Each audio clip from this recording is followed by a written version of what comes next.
You know that Keeley Companies is all about fostering the world-class culture through their incredible cultural pillars. Well, it was time to add a seventh cultural pillar, Keeley Green. Guided by the mission to raise the sustainability standards by which they design, build, operate, and live, Keeley Green is dedicated to using a holistic approach to leave a positive impact on our environment, create a future that is sustainable for generations to come. In the words of Rusty Keeley, we are just getting started. You can learn more about that just getting started mentality and all the work they do by visiting my friends at Keeley Companies online at KeeleyCompanies.com. Welcome to the Live Inspired podcast with John O'Leary.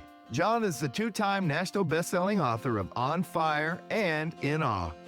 He's a world-class inspirational speaker, the host of the Live Inspired podcast, and he's the real-life inspiration behind the major motion picture Soul on Fire. Each week, John interviews extraordinary individuals about their life stories so you can more fully live your life story. Here's your host, John O'Leary.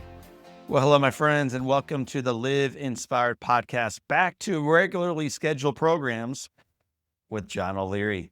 Today, you really are in for a treat. I know we had a great time sharing the Voices of Soul on Fire series with you, and yet leaders don't need to be in front of a camera to make a mighty difference through their lives.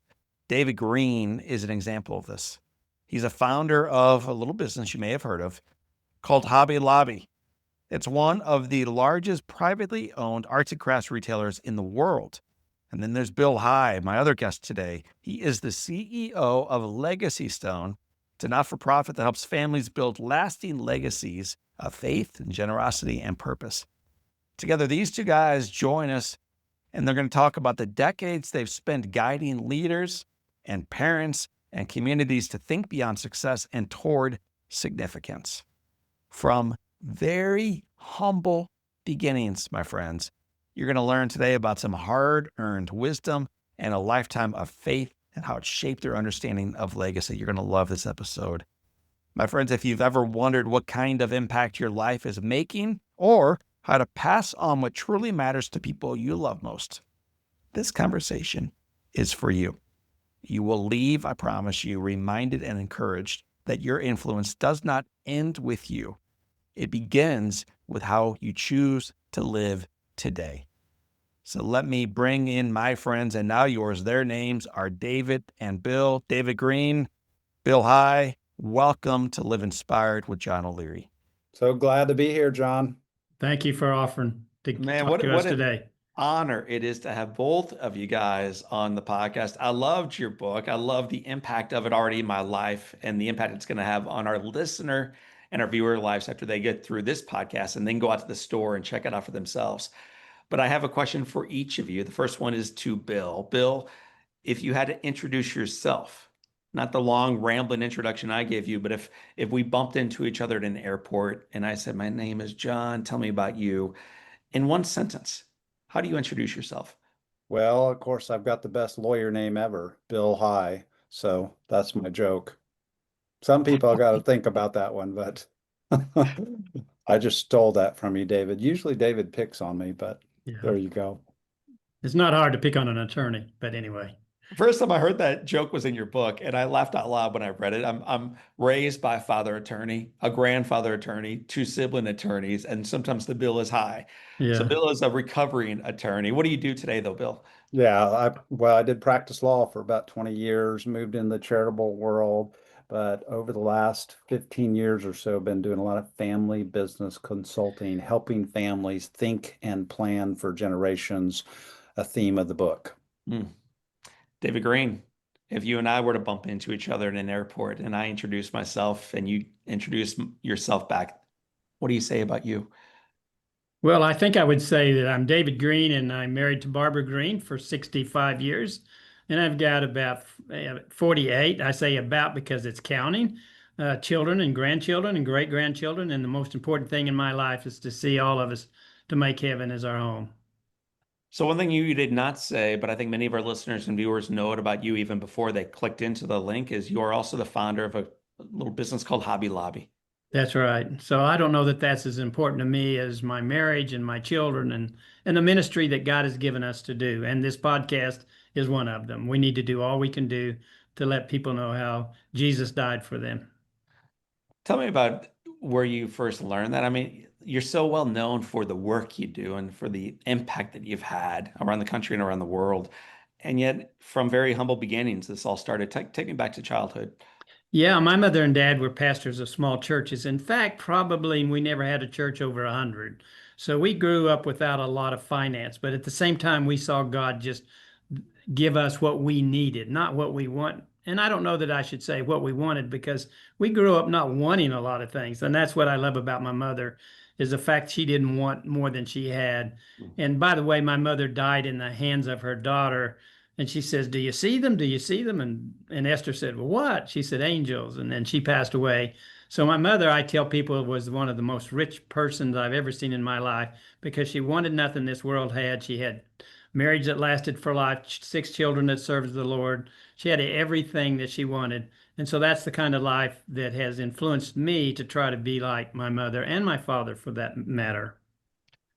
And I'm dear friends with a man whose neighbor had a daughter who just passed away, and they were not believers. So this story isn't prescribed, but the little girl was 8 years old when she was dying, and she looked up to her dad and she said, "Daddy, do you see them?" And he said, "What are you Yeah. talking about?" Then she said, "The angels." And then she says, "And there's a man on a step, and he's asking if it's okay if he washes my feet." Oh my. And with that, she shuts her eyes and she passes away. Yeah. So your mother got a glimpse into something that I think, God Right. willing, the rest of us might one day get a glimpse Yeah. into. Yeah. That's what obviously helps me today be who I want to be is to be like my parents. They were godly people. Organizationally, you worked at a company called TG&Y. Right, Tell me right. about that. I worked for 13 years for TGNY and I learned a lot. I learned a lot of what to do and a whole lot of what not to do. It was long hours working on Sundays, 6, 7 days a week. And so from that, it really helped me with Hobby Lobby of what I wanted to have God work with us and to create something a little bit different than where I came from. Mm. I remember, and I've read a couple times and heard you share in the past that you used to tell your mother about all the great things you were doing. Yeah, I I would achieved be. this and I achieved that, Mom. And she always had a response to you. Yeah, their all response is, "David, what are you doing for the Lord?" And to be honest, as a preacher's son, I wasn't thinking so much about that early on. And so it was good to have a mother that helped redirect my thoughts of what are you doing for the Lord? And that's true for all of us, is that's what's going to count. So hopefully we're all learning that. And it took me a few years to learn that more than it should have, but hopefully I've learned that what are you doing for the Lord is the question she would ask. I don't think she cared if I was the president of the United States. I don't think it would mean a thing to her, but what are you doing for the Lord? So I think I got that. I know I got that from my parents. When you were putting together picture frames in your garage, using slave labor, your children and your wife, Right, and everything right. else you were doing in the early days, Mhm. what was your vision as you looked forward organizationally? I thought a little bit about multiple stores because I came from multiple stores. That I thought a little bit, but I obviously didn't think about today we've got about 1,100 stores and we'll do about 8 billion. I was not thinking that. In fact, when I was at TGNY, I was thinking about the biggest goal I had was being a store manager. And so all of a sudden that begins to change. And it changed when we started making frames in our living room is the fact that we wanted a store. And I don't know that I thought about more than one or two at first, but then it becomes a ministry. So we wanted to have more stores to do more ministry. So that's how we see a bigger company, strictly by doing more ministry. I make less than I did 25 years ago when we had a few stores because this is not about what it's about. It's not about me, although I do well. I don't need more than what I receive, and nor do I care for that. But God is allowing us to be a bigger company, to do more ministry, and that's what we would like to do, and that's how we see the future. So, David, one more question for you, then I'm going to switch over to your partner in crime here in a moment. But when I do speeches around the country, our clients always fill out a questionnaire. And there are 13 questions about what they want to accomplish and what they currently are dealing with and what success looks like. And somewhere in that questionnaire is what topics do you want John to stay away from? And one of the answers they always give, usually it's politics and faith. You have you've incorporated this in an undivided way into your life organizationally. Where most people think they should live separately, you brought them together as one. Tell me about that decision. I don't know how you would live any other way. Our lives are not on Sunday, we're a Christian and we're someone different. I have never, because of my upbringing, I guess, I always see my life as one thing, and that is doing all I can. God has created us all for a purpose. I don't care if you're a cook or if you're a merchant or whatever. And so, what is my purpose? And I think it's to tell as many people about Christ as I possibly can. And that's why we do crazy things like podcasts, by the way, and books and things of this nature. All we can do, let's do all we can do. And Hobby Lobby does all it can do. So we're, by the way, asking God for guidance because we need his guidance and we ask for it. Bill, hopefully I haven't rocked you to sleep as I was dancing with your partner for a moment. So wake back up, man. I need your attention here for a moment. Tell our listeners again about the work you're doing generally in the marketplace. Well, it's a lot of fun, but at the end of the day, I can boil it down to this, is we're just really trying to equip families how they succeed today and then for generations to come. Nobody starts out having a family thinking, boy, I'd sure like to mess them up and, not have my kids turn away from my values. That's the greatest grief a mother or father could have, is that kids would walk away from Right. their values. But there really are practical things that families can do to succeed not only today, but for generations to come. Is it possible for a family to succeed for the next 100 years? And the answer is yes. If you clearly define your vision, mission, and values, that's your Mm. first step. So David shared about growing up with this warrior mother and this incredible father and this faithful family and this safe community. And they may not have had everything they wanted, but they certainly had everything they needed. You grew up in a very, very, very different home. And I was moved deeply in learning more about not only the work you're doing today, but from where it originated, because the journey has been wild, man. So take us back to your childhood. Yeah, it's a very tough childhood. My dad was the oldest of eight, lived in a three-room log cabin in the hills of the Missouri Ozarks. So you can do the math on that and see how that all worked out. But very poor. Joined the service, met my mom in Japan. He was stationed over there, but brought her back to the States. So you have a Japanese, full-blood Japanese, living in the hills of the Missouri Ozarks post World War II. Not really a cool thing to be going on, but we were poor, man. And I know we were much poorer than David was. No We way, no way, no way. we were a welfare family. Salvation Army brought us Christmas gifts, pretty crummy gifts at the time. And then he died. He died of cancer. I was 12 years old, and my mom was left with six kids to raise. But it was in that moment of despair that God became the father to the fatherless and a defender of the widow. So my life got better. I mean, and that might be hard to say in this moment, but God really did step in, take care of us. Part of the fun story is that my mom will turn 97 in about 3 weeks, and she lives with us now. Oh, And man. so we're actually writing down her story, and we're working on a book for her that we'll give to the family and just tell some of that journey. My life got better after my father passed away. I know you didn't mean it that harshly. Would you give me one example of what you're saying, though, when you say that? Well, one of the things that became clear over time is that I could never fully know my earthly father. And that's true for all of us. As much as we'd like to have the perfect relationship, we're never going to completely know them because we're broken people. But God did say, "Hey, I want you to know me because you can know me fully and completely, ultimately in heaven for sure." And so God became that father. So long over time, and there were people who stepped into my life and became encouragers and mentors and teachers in a way that my father could not. And I mean, I look back now and I'm very grateful for my father, notwithstanding all the trouble that we went through, because, he was still my dad and I Hmm. still love him care for him, even though I know that he had a tough journey too. Mm. My grandpa was an attorney, and then my dad became one, and then two of my siblings became one. I know in David's past, a bunch of his siblings became pastors.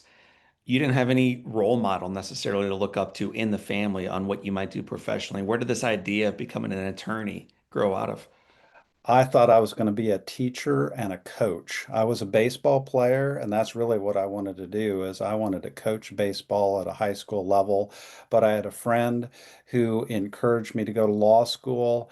And, I applied to about 6, 7 law schools, but the very last law school I applied to gave me a full ride. So God just opened up the doors and said, you ought to go to law school. And it wasn't until much later that I figured out that I had a good lawyer name. Legacy Stone. Tell me about the work you all do, and then I want to hear where you and David met. Our ministry of Legacy Stone is we build small group curriculum for the local church. So we really equip families, every family. Our ideal family is a young family, but we'll help those families write their family vision, mission, values, and just become clear about the direction that they're going. We help families with codes of conduct, and what are the rules of the game on how you're going to disagree with one another. And we just finished filming our third set of curriculum about how you build effective family cultures. So that's our big ministry is how do we get this message about generational family out to the local church, not only in the US, but around the globe. And then where did you and David bump into each other? David and I met in a Hobby Lobby conference room. And it was actually because of his oldest son who had been speaking at an event in Kansas City that I just happened to show up for. And this is 25 years ago when I met him. And I didn't think too much of that meeting, but probably a couple months later, his oldest son called me and said, hey, we've got an issue here. Do you know the answer? And I'm like, yeah, here's how you solve it. So I came down to Hobby Lobby and walked into a Hobby Lobby conference room, met with their team. David was the last guy in the room. He pops in and says, what do you got? And I says, well, here's how you solve it. And then he left. So that was how we met the first time. Mr. Green, is that about how you remember it? I don't remember it that way, but if he says so, go with it. Maybe so. But, Well, but Bill has been a great help for us with our mission, vision, values, having a hard copy. This is who and what we are as a family. And I think every family needs it. And Bill was very instrumental in us putting all that together. David, you lead, and I know you don't love this, but it has been entrusted for you to steward forward this multi-billion-dollar business. And the complexity of doing that generationally with a bunch of kids and a bunch of grandbabies and a bunch of grandbabies. So for us looking in on the other side of it, maybe it makes sense why you should talk about the legacy life. That's something you guys need to worry about with your family. Speak to my families, though, who are tuning in, who may not be leading multi-billion-dollar businesses. Why does this type of life matter to us as well? Yeah, and I don't think you have to lead a large company at all. I think if you have a family, something's very important. We bring all of our co-managers in here, which are going to be managers in the future. And I talk to them.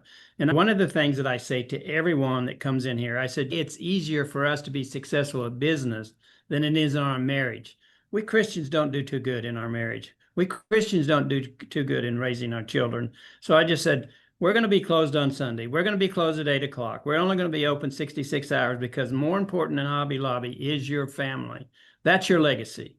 That's one of your legacies, your family. And if they're going to serve the Lord, by the way, we're none perfect, but I think they're all serving the Lord. So that's my legacy. And then also, Hobby Lobby is not the important part. The important part is what we can do to tell other people about Christ, because that's our legacy. Legacy is about long term.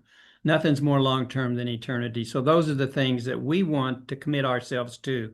So if you follow our family and what we do, it's about God's word and man. So those are the two things, the only two things eternal that we want to commit ourselves to. And that's what we tried to do. So I took pretty copious notes while I was rolling through your book. And one of the very first things I wrote down, then underlined it twice, was this: we own nothing. God entrusts us for a vapor of time. That doesn't sound like what I've been hearing in the marketplace today. It seems like everything that is ours, we earned, and it is uniquely ours to possess. So tell me about that quote. We own nothing. God entrusts us for a vapor of time. Well, if we think about it much at all, we know that it's not hard because that's what God's word says. God's word says he owns everything. And there was a period of time in my life when I was creating something that had tremendous amount of value. And it was before I knew Bill, and what am I going to do with this tremendous, tremendous value? How do I not mess my family up? How do I not ruin my family? Not that you're going to ruin a family with a lot of, but you can ruin your family with a lot of wealth. And so Mm. I was under tremendous, tremendous, tremendous, one of the most tremendous times in my life of pressure to know what to do with the wealth that God has given us. And we called in people that have written books about how to handle wealth and how to do it. And they were asking me to do the same thing as the world would ask me to do. Give it to your kids, and they would give it to their kids. And I could not sleep at night. I could not sleep. As I said, it was the most terrible time in my life. And I was in the backyard praying when God asked me a question that solved all of my problems. And he asked me the question, what would you do if the Jones family owned Hobby Lobby? And so I said, God, I have nothing to give. He says, you got it. You have nothing to give. You have nothing to give. You are a steward. And from that day on, we became steward. God owns it. We're the stewards of it. In our family, there's no family member that gets one penny that they don't earn. Everybody earns what they get Yeah. because it is not ours. Now, how do we get there? It's just real simple. It's in the Bible. He owns everything, not just our finance, but our time, our talents. And so that's how we've tried to be good stewards with whatever God has given us to be stewards of. Bill, I wrote down one of your quotes. Legacy is not what we leave behind. Legacy is what we set in motion. Yeah, I come from the legal background. I practiced law, actually did some estate planning work in the law firm world.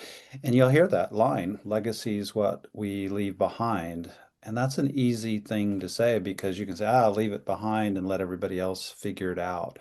But that's actually not a true statement. All of us are setting in motion something really powerful. Certainly, as people of faith, what we look forward to is that day in heaven where we'll have that great reunion with our friends, our family, the people around us, people that we've influenced.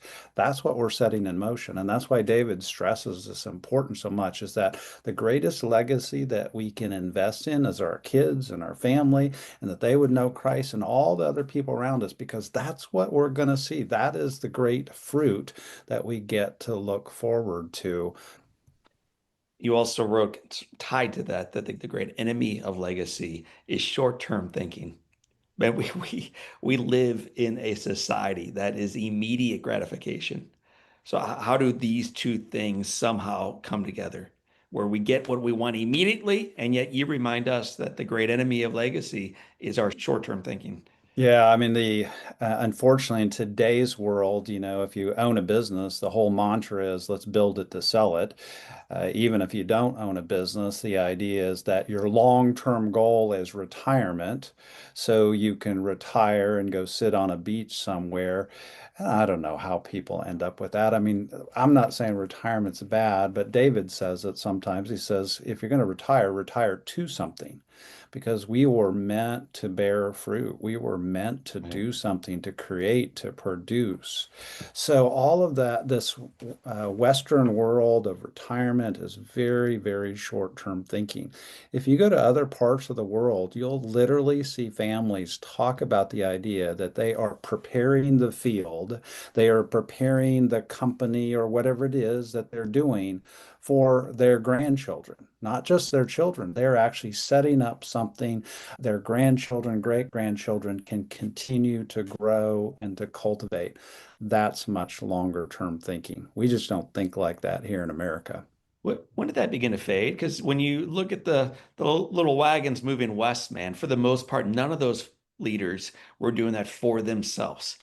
It was all for the little ones in the back of the wagons and the little ones that they would one day rear themselves. So there was certainly a time when everybody was thinking second, third, fourth generation behind them. Yeah, I mean, the move from agrarian farming to an industrialized society actually is where much of there's some great sociological work out there, John, so I'm just not making this stuff up. But by the time you get to late industrialization stage and certainly post World War II, where America becomes extremely prosperous, everything became focused upon me. It's what do I get, and how much am I going to get paid and what's my retirement? And again, David talks a lot about this idea is that, man, if you're in that place where you're thinking about, hey, how much am I going to benefit? We're in a dangerous place. But when you're in this place and you say, I'm a steward, I'm a caretaker of whatever God's given me, not only for this moment, but for generations to come, it is a radical mindset shift. David, tell me the Frankie Valley story. Well, I try not to tell all these stories because Bill then prints them in a book. But my aunt sent me, because we had no money, she sent me a clarinet. Now, a clarinet just squeaks, okay? And there was 8 of us that played the clarinet, and you try out to see who's first chair. There was 7 ladies, 7 girls, and me, and I was last chair.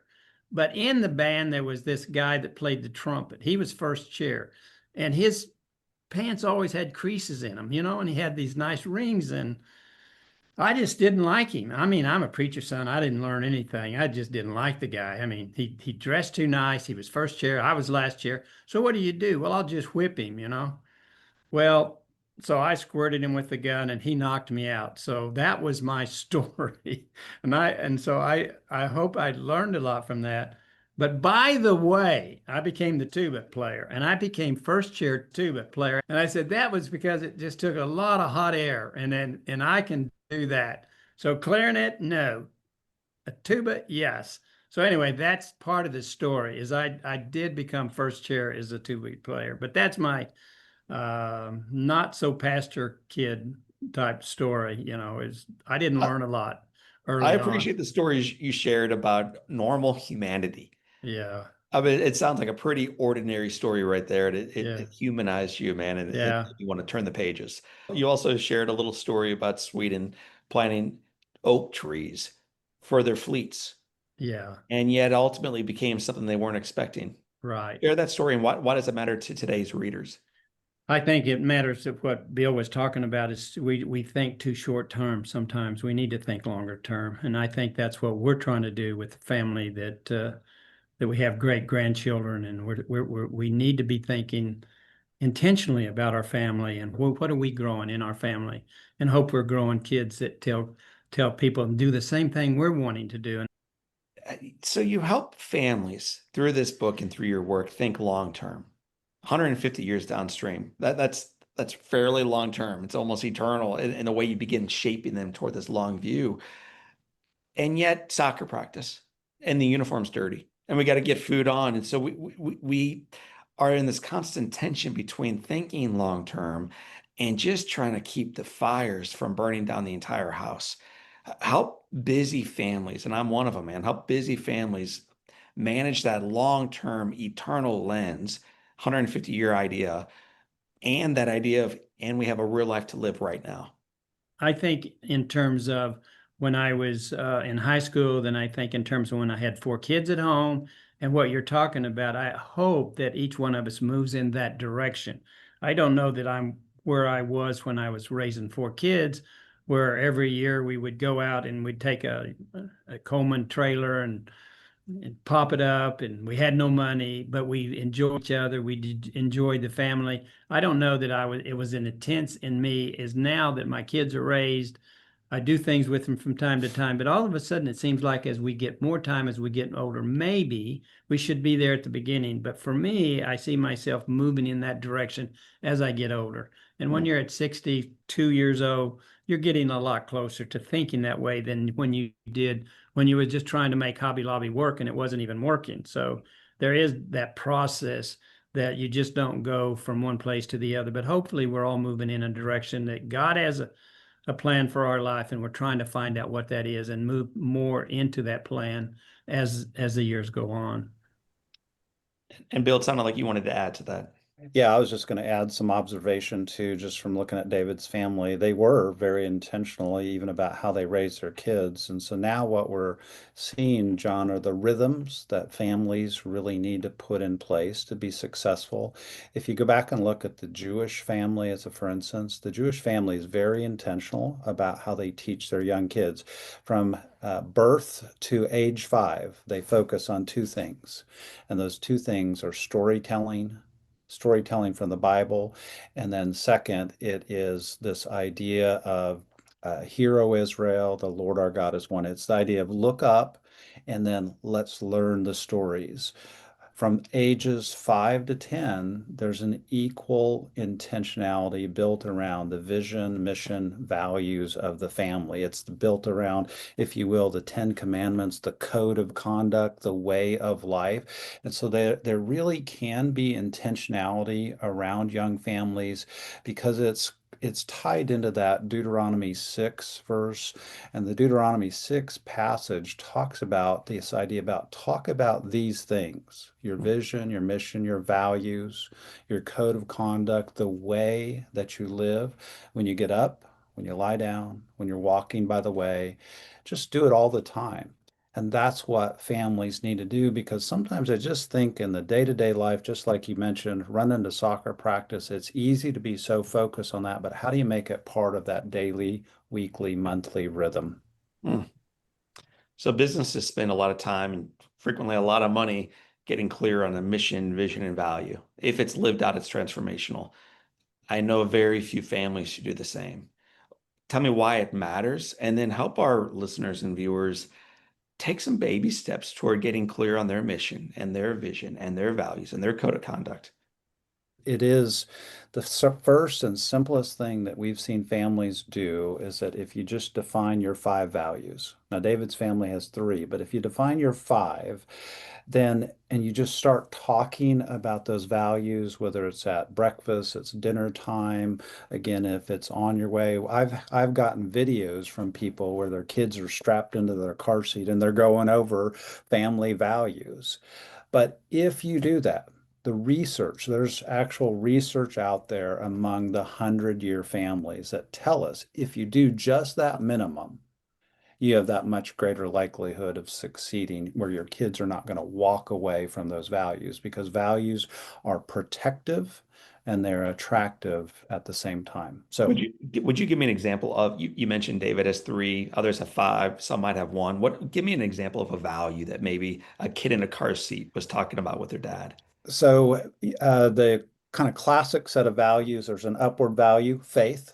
So, and the idea is, hey, we're looking upward. God is at the center of our life. A second value that people often have is family. So, faith, family, integrity, generosity, gratitude. FIG, as an acronym, is often a common set of values that we'll see people look up to. But its idea is let's look up, let's look at the relationships, and then let's have some aspirational character kind of values that people should have. David, how does any of this guide an actual decision you make as a family? Well, I think the first thing possibly in asking the question that we need to know that God has a purpose for our life. We need to know some things. So, by the way, running Hobby Lobby, I try to keep it as simple as possible. And by the way, that takes a lot of work to keep it simple. And I think life is the same way. And I think you have to be intentional. I mean, as you're raising kids, there's a lot of pull, but there you have to stop long enough to say, look, this is fine. There's a balance. But at the same time, I don't want to miss God's calling on my life. A lot of people don't know what their calling is. I think it's because God doesn't tell them because they're not going to do it anyway. But I think someone that wants to know what is my calling, you're going to find it. And knowing what that calling is, I think moves you in the right direction. And I don't know that any of us, not me, moves from where you know you're supposed to be to where you're supposed to be. For me, it's been a process. And I think, as I said earlier, I think it's a process when you're really, really busy with your family and you've got kids and you got a lot of things going on, but somewhere we need to know that we have a greater purpose than just doing life here, we're doing this vapor. And that's what we're doing. We're doing vapor. God has something bigger in mind for us. You wrote about repairing the past, and I'm looking at both of you right now. So whoever wants to grab this question, it's a quote. and I'd like you to tell me why it matters. So here it comes.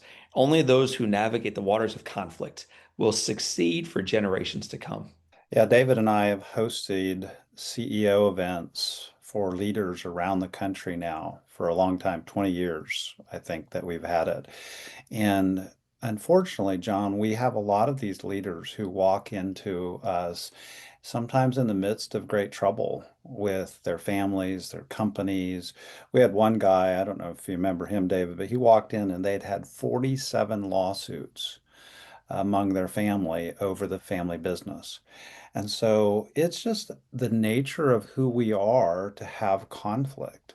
But the problem for most families is they just do not know how to navigate it well. And so some of what we try to say is you got to have some rules of behavior. We call it a code of conduct.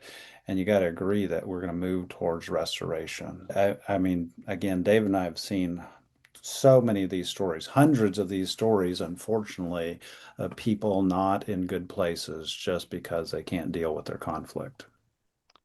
You've written in the book about conflict and cancer and loss and disappointment.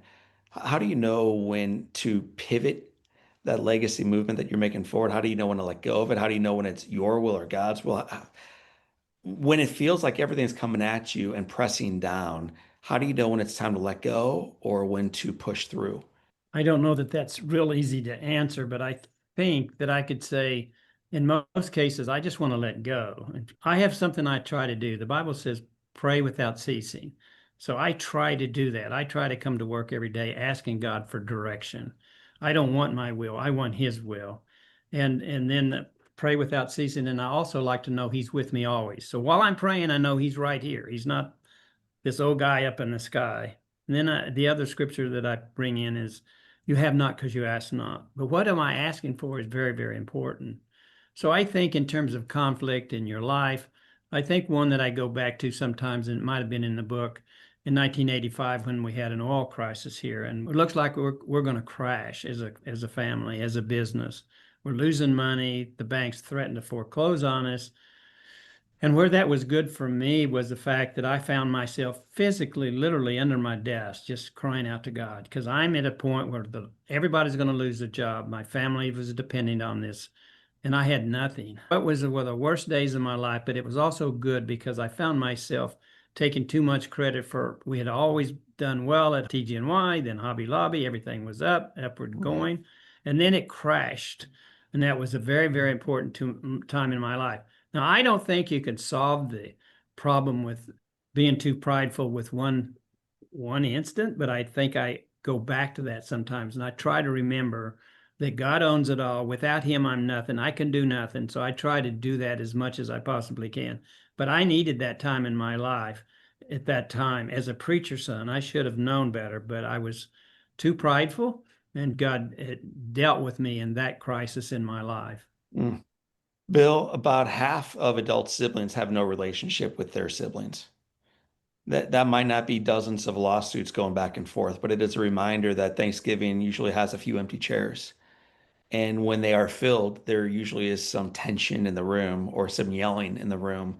You've been working with families for a long time. What are some practical steps that you encourage families to take to resolve those conflicts and to come back together and to love one another for maybe not how they become who you wish they were, but for love them as they are?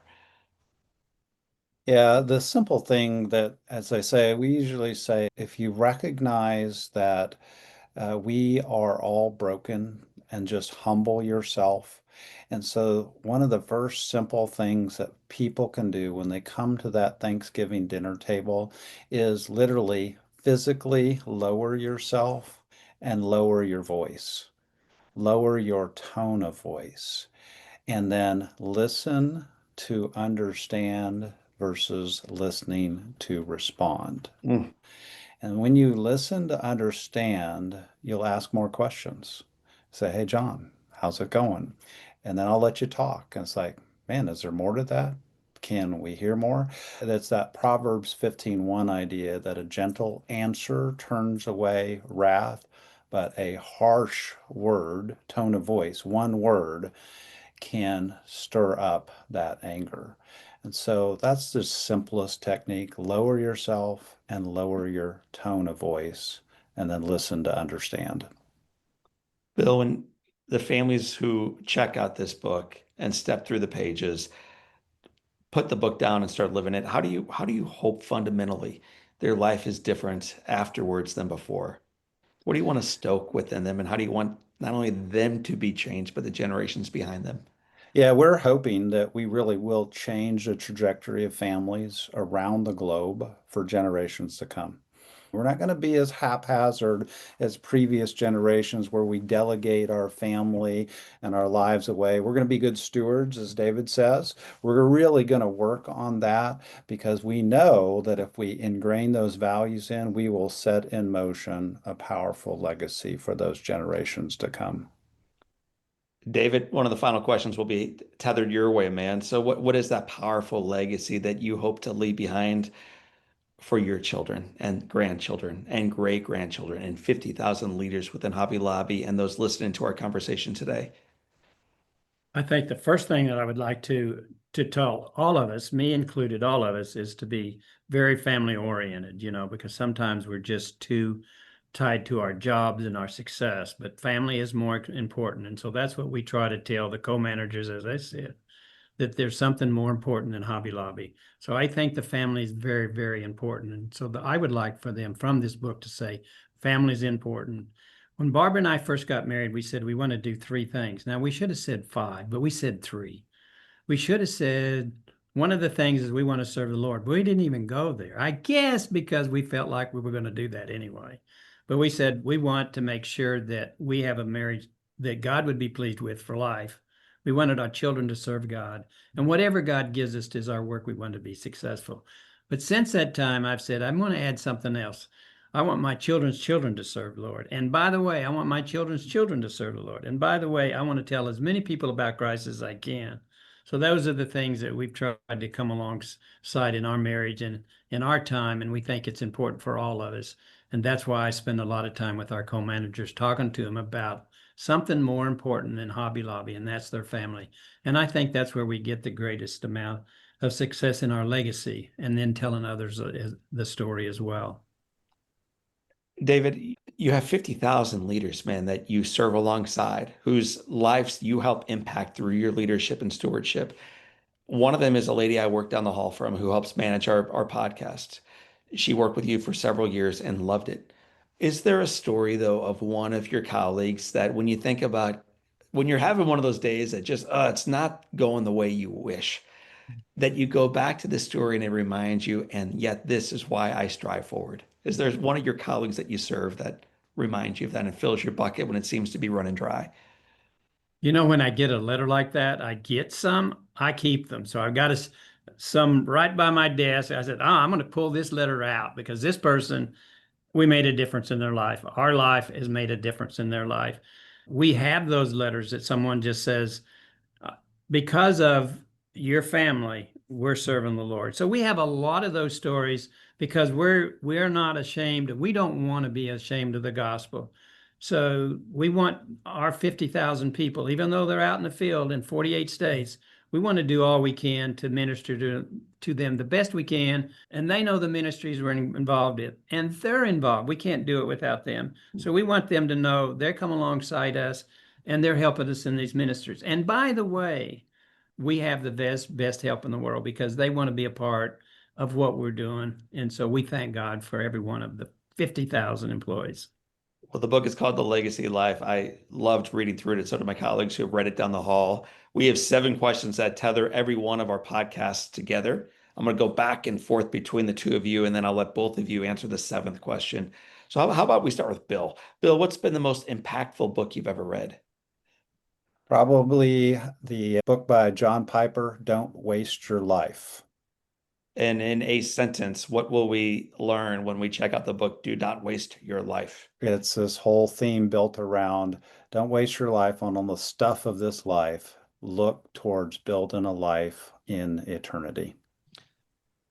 David, what is one positive characteristic, one beautiful trait that you possessed as a little boy growing up, but you wish you exhibited as brilliantly today?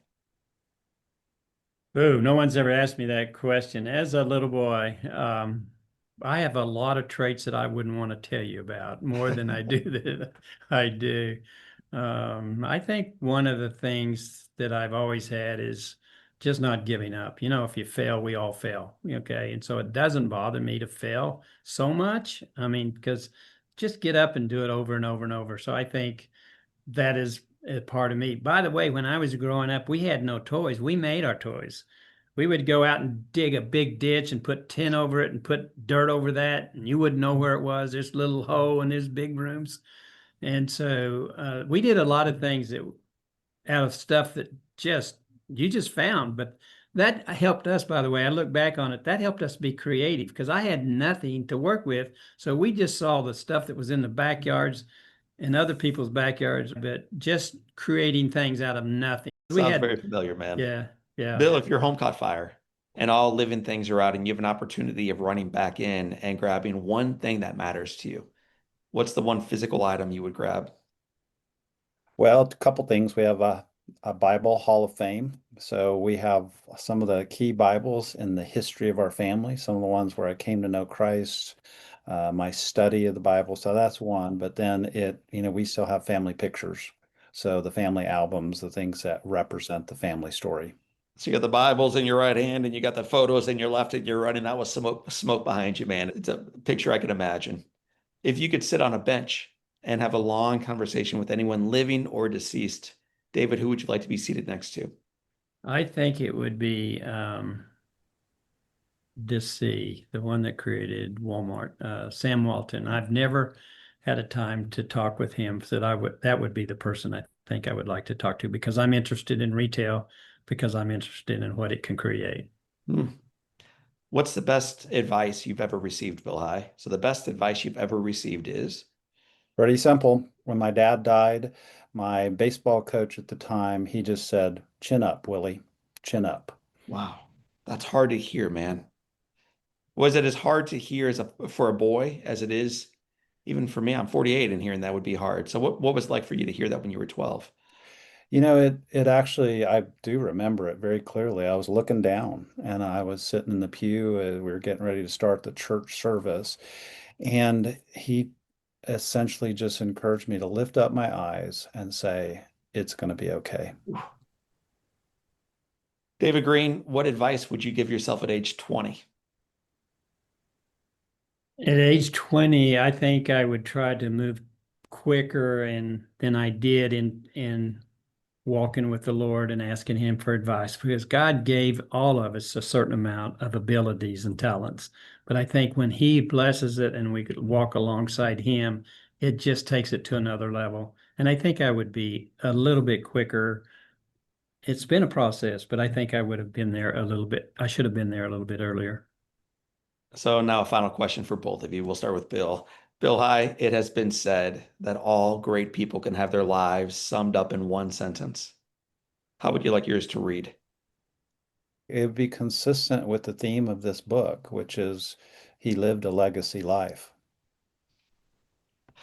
David Green, it has been said, brother, that all great people can have their lives summed up in one sentence. How would you like yours to read?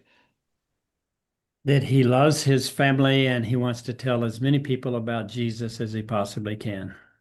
Well, undoubtedly, David Green did love his family, did a phenomenal job telling as many people about Jesus as he possibly could. And indeed, Bill High did live the legacy life and invite you to do likewise. My friends, you're listening to a conversation between John O'Leary and his friends David Green and Bill High. They are the authors of The Legacy Life. My name is John O'Leary, and today is our day. What a gift. Live inspired.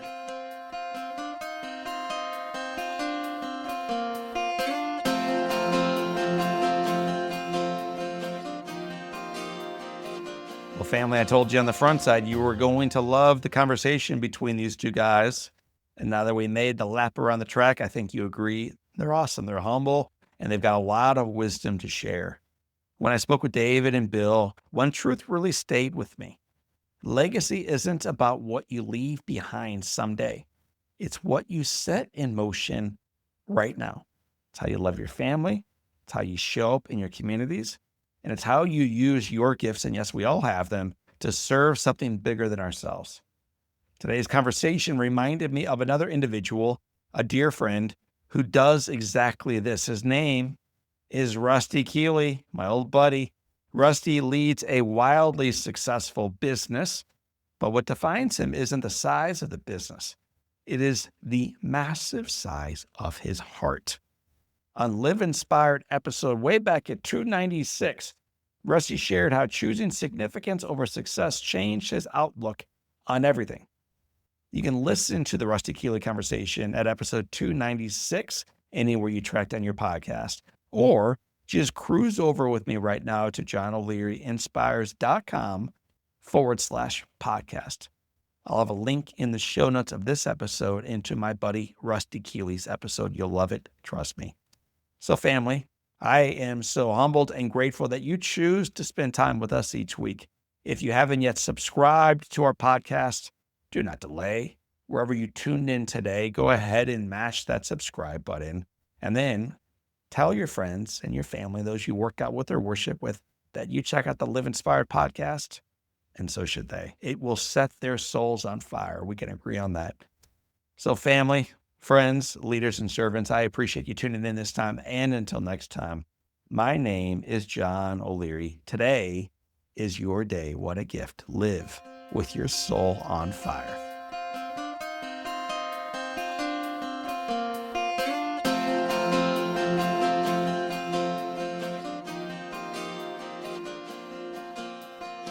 Keeley Companies was started almost 50 years ago by the one and only Larry Keeley. What started as a small family-owned paving company in St. Louis has grown to a nationally known full-service construction, development, and restoration partner. Larry the Legend, as he is affectionately known, has been a part of this growth every step of the way and continues to provide guidance as his son Rusty, my buddy, drives their vision and achieves results on purpose. His unwavering foundation of a family culture with a focus on people has gotten Keeley Companies to where they are today, and their journey is truly just beginning.